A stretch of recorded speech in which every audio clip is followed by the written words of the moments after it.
Los comentarios y opiniones son responsabilidad de quienes lo expresan.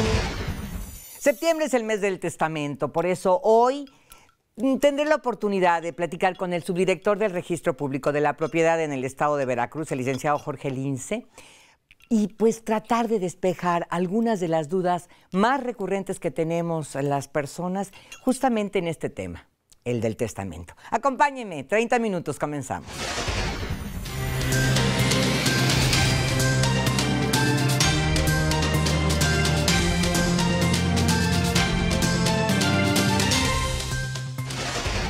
Me da mucho gusto recibir aquí en el estudio de 30 minutos al licenciado Jorge Lince. Ya comenté que él es subdirector del Registro Público de la Propiedad aquí en el estado de Veracruz. ¿Cómo estás, mi querido Jorge? ¿Qué tal, Leti? ¿Cómo estás? Muy bien. Saludos, Pues, saludarte y saludar al auditorio. Muchas gracias por haber aceptado la invitación. Es un placer. Y pues platicar un poco de este tema del que siempre, en mesa de café, en la sobremesa, siempre tenemos tantas inquietudes, tenemos tantas dudas, tenemos tantas preguntas. Claro. Septiembre es el mes del testamento, ya estamos por concluir septiembre. Sin embargo, yo he visto que los notarios como que se hacen más flexibles en esta temporada. Claro que sí, fíjate que esto es un programa nacional que se implementa por iniciativa en ese entonces era la Asociación Nacional del Notariado Mexicano, ahora se llama Colegio Nacional del Notariado Mexicano, en coordinación con la Secretaría de Gobernación a nivel federal. Surge la inquietud, yo creo que este programa tiene más de una década, tiene alrededor de 12, 13 años, y precisamente era el programa, la finalidad del mismo era promover la cultura del testamento. La cultura del testamento como una medida preventiva de qué va a suceder con nuestro patrimonio al momento o posterior a nuestro fallecimiento, ¿sí? Y es así como surge. Muy bien. Lo que abordaba es que precisamente en estos días casi todos los notarios deciden ampliar, dar una prórroga para que las personas, las familias puedan ir a hacer su testamento. Claro, el programa es originalmente en el mes de septiembre, sin embargo, derivado de la demanda que ha tenido el programa, muchas veces o la mayoría de las veces se extiende a algunos días de octubre o incluso de un par de años para acá al mes de octubre completo, ¿no? Para que la gente tenga el acceso a este instrumento. ¿Qué cobija este mes del testamento? ¿En qué ayuda, digamos? Básicamente en costos preferenciales para su otorgamiento. ¿Sí? El trámite que tú haces en un mes distinto a septiembre y en el mes de septiembre es exactamente el mismo, la disposición es la misma, tiene la misma validez, tiene las mismas formalidades, sin embargo, los notarios del país en unión y en adhesión a este programa dan precios sumamente cómodos, muchas veces por debajo del 50% del costo normal de un testamento. Uy, pues es muy bueno. Está para aprovecharse realmente. Claro. Sin embargo, al momento de tomar la decisión de cómo testar, en favor de quién, qué bienes tengo que incluir o qué no, es que uno va alejando la decisión. ¿Qué tendría uno que analizar para decidir hacer un testamento? Bueno, primero entender que es un instrumento meramente preventivo. La gente normalmente teme hacer un testamento por dos razones. La primera es que dicen, pues si yo todavía no me voy a morir, ¿verdad? Yo todavía estoy sano, no estoy viejito, tengo edad suficiente para todavía disponer. Y la segunda es porque muchos creen que al momento de otorgar un testamento están generando un derecho para el heredero, pero un derecho inmediato. Okay. Y no es así. El derecho que se consigna en un testamento es para después del fallecimiento, como lo dije hace un momento. Entonces, esos son las dos razones de peso como para que la gente no se acerque a hacer un testamento. Sin embargo, una vez que están en la notaría, el principal motivo es el patrimonio. Entonces, una persona puede hacer su testamento en cualquier momento teniendo su patrimonio, y una vez que piensa o decide cómo quiere que quede ese patrimonio, es cuando debe acercarse, es el momento para acercarse a hacer el testamento. No es cuando están en el hospital, no es cuando están desahuciados, ¿sí? No cuando estás en pleno uso de tus facultades mentales. De hecho, es uno de los requisitos esenciales para otorgar un testamento. La lucidez del testador, desde luego. Y yo creo que incluso hasta la edad es algo que ni debiera de tomarse en cuenta, porque finalmente, sobre todo en el caso de la gente joven, porque todos hemos conocido, tenido un pariente, un amigo que fallece intempestivamente muy joven y que puede dejar a sus herederos con graves complicaciones precisamente por no pensar que la muerte puede sobrevenir en cualquier momento, seas joven o viejo. Desde luego, y yo me atrevo a ponerme como ejemplo personal. Mi testamento lo hice a los 33 años. Desarrollo algunas actividades un poco riesgosas y yo decidí hacer mi testamento teniendo 33 años. Entonces digo, nada, la edad no es un requisito, hay la tendencia de que las personas mayores es más común que hagan testamento que personas jóvenes, ¿verdad? Ya como que a uno yendo pasos en el tapanco. Pues más o menos. A ver, ¿qué puedo testar? Tengo que tener grandes propiedades, solamente se refiere a bienes inmuebles, bienes muebles.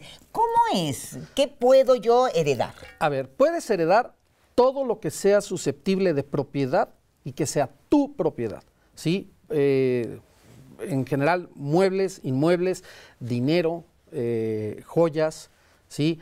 Es muy común hacerlo para inmuebles, obras de arte, incluso las obras de arte que son tan costosas, ¿verdad? Es muy común hacerlo sobre inmuebles, porque normalmente la gente piensa que, bueno, ¿a quién le voy a dejar mi casa? En materia hereditaria, ¿sí? La gente ve eso, ¿no? Oye, yo quiero una casa para mi hija y el terreno para mi hijo, ¿sí? O el negocio. Podemos heredar acciones, podemos heredar, bueno, todo lo que sea susceptible. Bibliotecas, vestuario. Por supuesto. O sea, todo lo que sea de mi propiedad, es correcto, yo lo puedo heredar. O sobre lo que tengas algún derecho, porque no necesariamente el derecho es de propiedad, ¿verdad? Puedes tener derechos de autor sobre algo. Y lo puedo heredar también. Lo puedes heredar. ¿Sí? O sea, escribí un libro, está claro, registrado como autor. Claro. Puedo heredarle esto a mis Así hijos. Es. Fíjate, eso por ejemplo no Sí. se me había ocurrido a mí pensarlo, ¿no? Pero Así bueno, es. ahí está. ¿Quiénes pueden ser mis herederos? Quien tú quieras. Puede ser, normalmente o por naturaleza, son los hijos, ¿verdad? Pero muchas veces, a falta de los hijos, por lejanía de los hijos con los padres, por ingratitud de los mismos, o, bueno, por alguna otra causa, yo puedo heredarle a mis sobrinos, puedo heredarle a mis papás, puedo heredarle a una institución de beneficencia privada, puedo heredarle a una institución religiosa, puedo heredarle a quien yo quiera, a toda aquella persona que sea susceptible de adquirir bienes. Sí, pero es una manera de transmitir los bienes. Ok. Sí, post-mortem, perdón, pero finalmente es una transmisión de bienes per se. No tiene que ser necesariamente familiar. No necesariamente, claro que no. Entonces, ¿por qué, por ejemplo, en esta ley de convivencia y de matrimonio, bueno, de parejas del mismo sexo, se peleaba tanto el derecho a heredar? Bueno, aquí vamos a partir de que el procedimiento legal para transmitir los bienes después del fallecimiento de una persona son dos los procedimientos. El procedimiento testamentario, que es del que platicamos ahora, que viene de una disposición que yo otorgué en vida, y otorgado en vida surte efectos en los términos que yo lo dicté, posterior a mi fallecimiento. Y el otro procedimiento, que es una sucesión intestamentaria o legítima, ¿sí? Que la ley dice quiénes tienen derecho a heredar. Entonces, en el caso de la sociedad de convivencia, precisamente adquieren derechos en esa sucesión legítima. Si yo no otorgo una disposición testamentaria, ahora ya heredan, independiente en el orden que establece la ley, los hijos, los padres, los sobrinos, parientes colaterales, ahora hereda la pareja o el concubino o la concubina, ¿sí? Son derechos hereditarios que se han ido ganando, pero en un procedimiento distinto al testamentario. Ok. En el caso del testamento, no hago testamento. ¿Quiénes están en primer lugar para heredar? Los hijos. ¿Antes que el cónyuge? Sí, depende del régimen matrimonial sobre el que estén casados. Vamos a hablar de un matrimonio una sociedad. legalmente. No. El régimen matrimonial me refiero. El matrimonio legalmente establecido puede ser dos regímenes: la sociedad conyugal y la separación de bienes. Ah, claro, sí. Si estás casado por casas. sociedad conyugal, bueno, los hijos son los que tienen derecho a heredar porque el cónyuge ya tiene el 50% del bien adquirido. Ajá. Si es por sucesión, por separación de bienes, el cónyuge hereda en porción de uno de los hijos, en la proporción de uno de los hijos. O sea, si tiene 3 hijos, el cónyuge entrará como un cuarto hijo. Con una proporción del 25%. Muy bien. ¿Cómo se hace un testamento? Un testamento, bueno, hay diferentes tipos de testamento. Los más comunes y los más seguros, ¿sí?, son los testamentos otorgados ante notario. Entonces, vas a la notaría y en la entrevista que tienes con el notario tiene la obligación de asesorarte para llevar a buen puerto la voluntad que quieres plasmar. ¿Por qué? Porque se deben cumplir ciertas formalidades e incluso solemnidades en ese otorgamiento del testamento. Entonces vas al notario, le dices, bueno, tengo 3 hijos, pero quiero heredarle a 2 y tengo X número de bienes, pero quiero que todo sea para mis hijos en partes iguales. Y el notario te orientará cómo hacer para meter la masa hereditaria en partes iguales para los 2 que quieres dejar. O quiero repartir, que es donde es un poco más complejo y por lo que hace más seguro el testamento. Quiero repartir, en ese caso se llaman legados, y digo, para mi hijo número 1, la casa en el centro, para mi hijo número 2, la casa en la periferia, y para mi hijo número 3, la bodega que tengo, ¿no? Entonces, esos se llaman legados. Legados son herencias a título particular donde el bien va específicamente para cierta persona. Ahí no podemos saber si va a ser estrictamente, ¿cómo diríamos?, equitativo. Es simplemente a voluntad del testador. El patrimonio es mío. Es como si tú ahora decidieras donarle a tus hijos. Es el mismo ejemplo. Tienes 3 hijos, le quieres donar a 2, tú en este momento lo transmites en vida. Las herencias en vida no existen. Para que haya una herencia tiene que haber un fallecimiento, si no, no hay herencia, ¿sí? Pero la gente comúnmente menciona esas herencias en vida es cuando yo le doy a mis hijos. Transmito a mis hijos, lo pongo a nombre de quien yo quiera, es lo mismo, nada más que esto va a surtir efectos una vez que yo no esté, ¿verdad? ¿Cómo se llama cuando o cómo se puede hacer donar en vida, como tú mencionas? O sea, herencia en vida, ¿cómo es eso? Es una donación. Yo quiero donarle a mi hijo, vamos a un notario y hacemos un contrato de donación donde yo le transmito, mi hijo acepta, mi hijo o el donatario, ¿verdad? Cualquier persona a la que yo decida donarle, acepta y se pone su nombre. Es una transmisión, es una manera de transmitir la propiedad, la donación. ¿Qué hacer, por ejemplo, cuando tú entiendes que no tienes una multitud de herederos y que solamente una persona podría heredar tus bienes, por ejemplo, en el caso de tener un hijo? Bueno, aquí sí es importante porque la sucesión legítima que acababa de mencionar, en el caso de que no existiera testamento, le va a dar a ese hijo el derecho de heredar. Si yo otorgo testamento y decido dejarlo a él como heredero, va a ser el efecto o el resultado final va a ser exactamente el mismo. Lo que cambia es el procedimiento de transmisión de la herencia. Esto es, de que fallece el titular del patrimonio a que se pone a nombre del heredero. La sucesión legítima es una sucesión un poco más compleja que la sucesión testamentaria.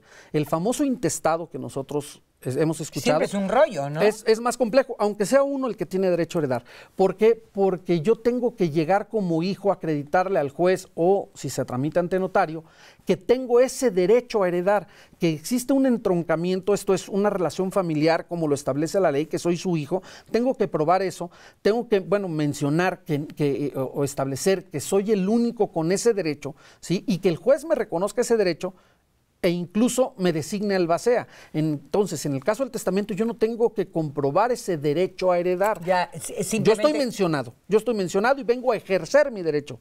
¿Sí? Entonces, el procedimiento es ligeramente más sencillo posterior al otorgamiento del testamento o habiendo testamento, ¿sí?, que no habiendo testamento.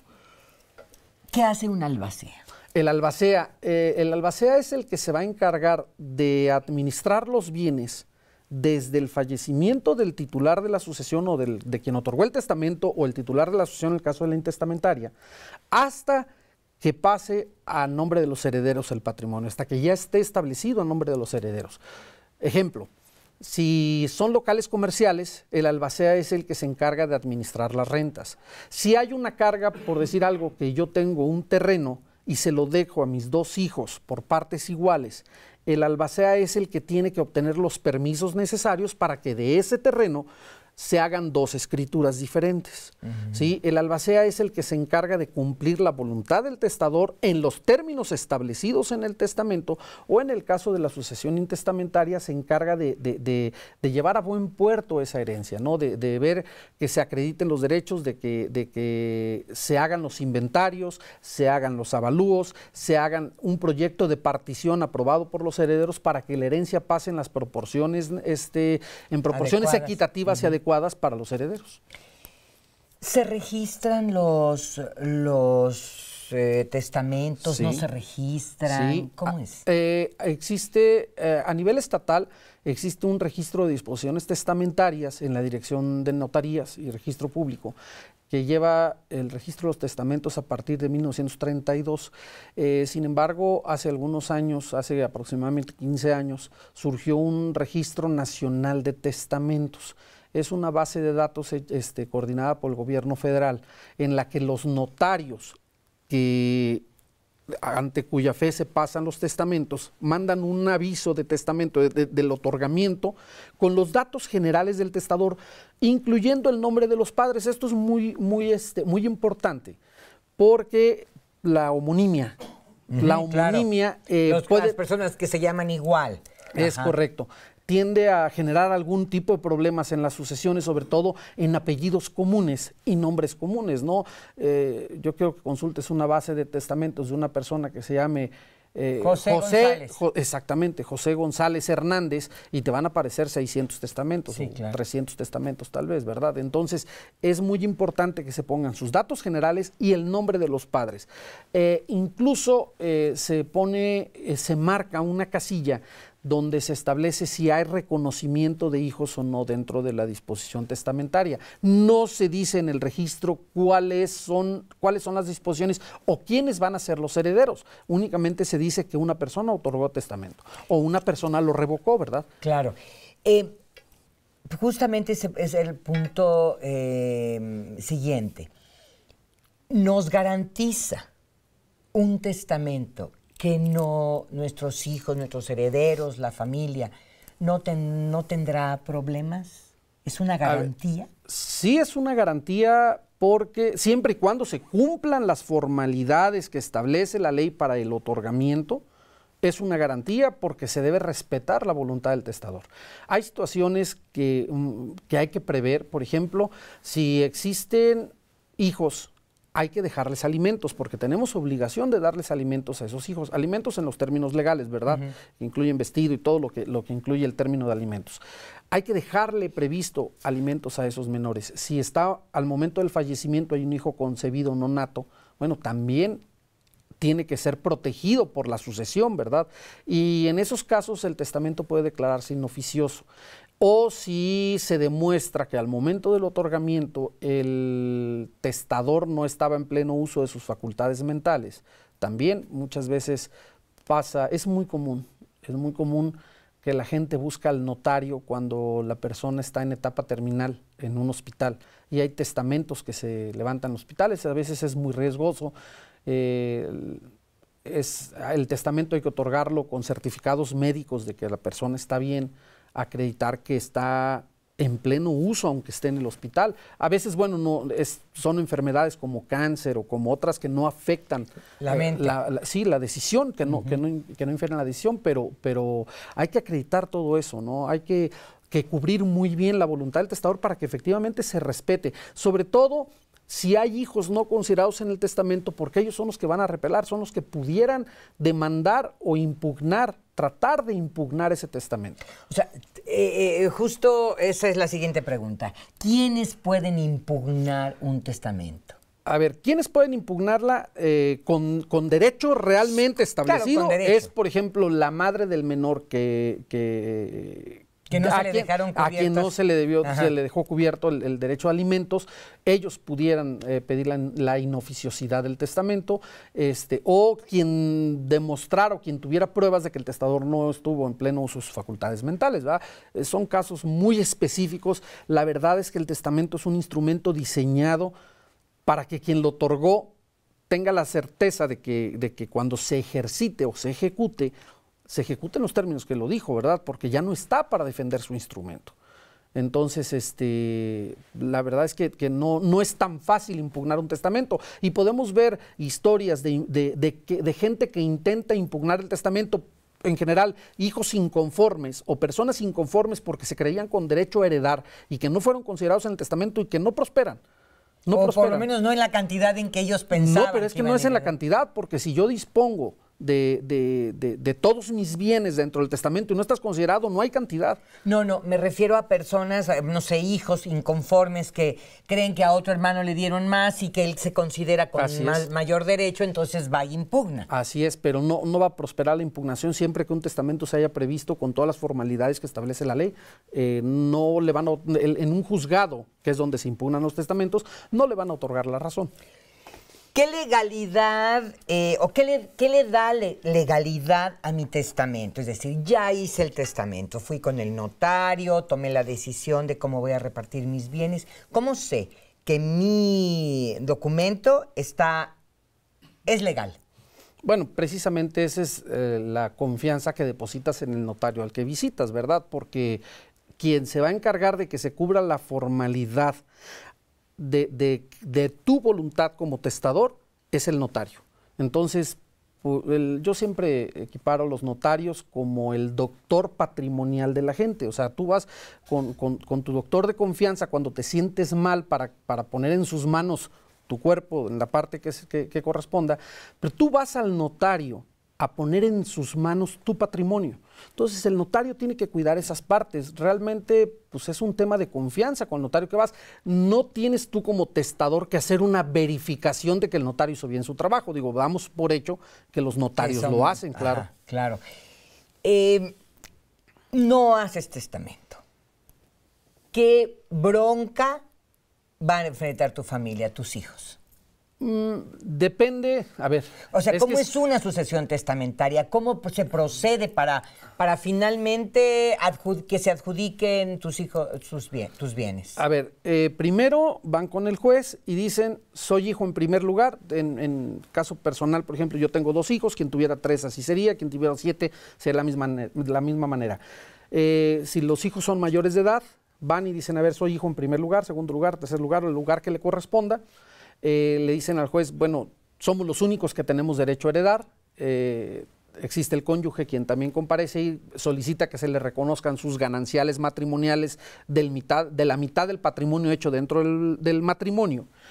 Y el juez, una vez que acredita ese entroncamiento familiar, que acreditan que son las personas que conforme a la ley tienen derecho a heredar en primer lugar, el juez les otorga ese derecho a la herencia. Y posteriormente entre ellos deciden quién va a ser el albacea de los bienes y ahí las sucesiones constan de 4 secciones, ahí se termina la primera sección. Yo siempre cuando trato a los clientes o a la gente interesada en estas asesorías de ilustrarles en términos terrenales cuál es el procedimiento, siempre les digo el procedimiento, primero dices quién tiene derecho a heredar y después se dice qué tengo derecho a heredar.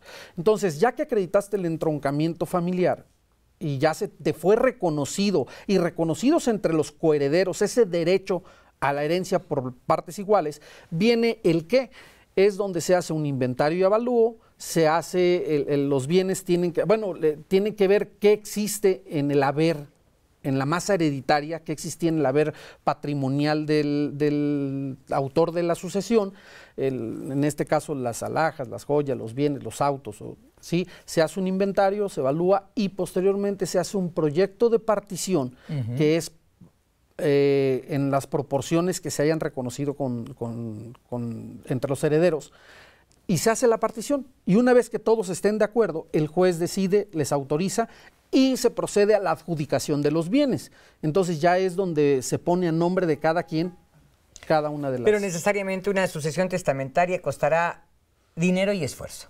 Sí. Bueno. Pero la testamentaria es más sencilla. El procedimiento, porque ya no vamos con quién tiene derecho a heredar, sino ya nada más es desarrollar lo que establece el testamento. Exactamente. Entonces, bueno, eso es mucho más fácil. La última pregunta, ya no tenemos tiempo, pero entonces, ¿un testamento se debe de actualizar de acuerdo a la adquisición de bienes que yo voy haciendo a lo largo de mi vida? Se debe, no. Se puede, sí. Oye, pues regresa para que nos sigas platicando. Cuando Se me gustes. quedaron un montonal de preguntas. Cuando gusten los espero también en la notaría. Y ahí claro que sí, platicamos con mucho gusto. Bueno, claro. Te agradezco mucho, Jorge Lince, el que hayas venido esta mañana aquí a 30 minutos. Tratamos de sacar las mayores preguntas posibles, las más comunes, las más frecuentes, pero finalmente siempre hay detalles que quedan por ahí pendientes. Entonces, yo espero poderte volver a invitar, que seguro que será así, y así, pues, abordar mucho más de este tema tan sensible, tan importante que es la forma y la manera de testar.